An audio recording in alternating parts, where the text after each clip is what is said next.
Orang-orang yang dipimpin keadaan merasa dia kecil. Saya kasih tahu, kenapa orang jadi takut dan khawatir? Karena mereka mengandalkan kekuatan mereka sendiri. Paling enak saya kasih tahu, belajar mengandalkan Tuhan. Kamu mau tidur tuh, besok masih hidup gak ya? Khawatir. Betul gak? Besok suami saya selingkuh gak ya? Dipikirin. Kaleb punya roh yang berbeda.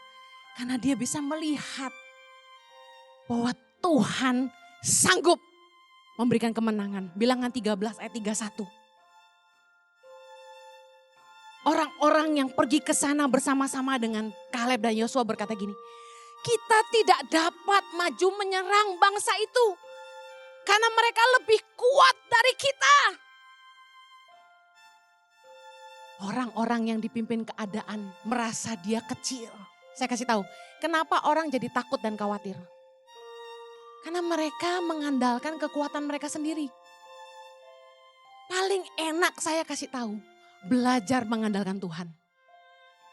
Kamu mau tidur tuh, besok masih hidup gak ya? Khawatir. Betul gak? Besok suami saya selingkuh gak ya? Dipikirin. Orang yang hidupnya dipimpin oleh kekhawatiran itu penuh asumsi. Asumsi sama dengan khawatir hal-hal yang belum tentu terjadi. Belum tentu terjadi. Kekhawatiran kita jalan duluan daripada Tuhan. Kita udah khawatir duluan, Tuhan belum bekerja, kita udah khawatir duluan. Orang yang mengandalkan kekuatannya sendiri akan melihat dirinya kecil. Tapi orang yang mengandalkan Tuhan akan melihat bahwa Tuhan sanggup mengerjakan jauh lebih besar, jauh lebih banyak dari apapun yang aku sanggup doakan maupun pikirkan. Katakan amin. Dunia ini penuh dengan tantangan. Kalau Anda tidak punya spirit yang berbeda, Anda tidak punya iman. Orang-orang yang punya roh yang berbeda. Percaya bahwa perkenanan Tuhan yang paling penting dalam hidupnya. Kaleb bilang ini, jika Tuhan berkenan, wow keren banget. Makanya kenapa kita harusnya fokus kepada perkenanan Tuhan. Karena saya yakin perkenanan Tuhan adalah kunci anugerah Tuhan.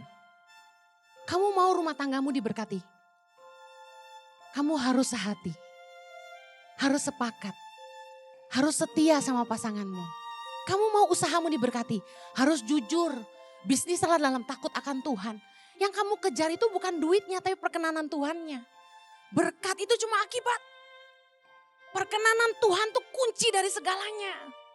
Kalau Tuhan berkenan, dia akan menyerahkan kepada kita. Katakan amin. Makanya di tangan pengharapan, saya wanti-wanti sama staf. Kerja yang jujur. Takutlah akan Tuhan. Manusia tidak lihat yang kamu buat, tapi Tuhan tahu yang kamu buat. Jangan pernah nipu Tuhan. Kalau sampai Tuhan tidak berkenan, apapun yang kita kerjakan tidak akan ada jalan. Amen.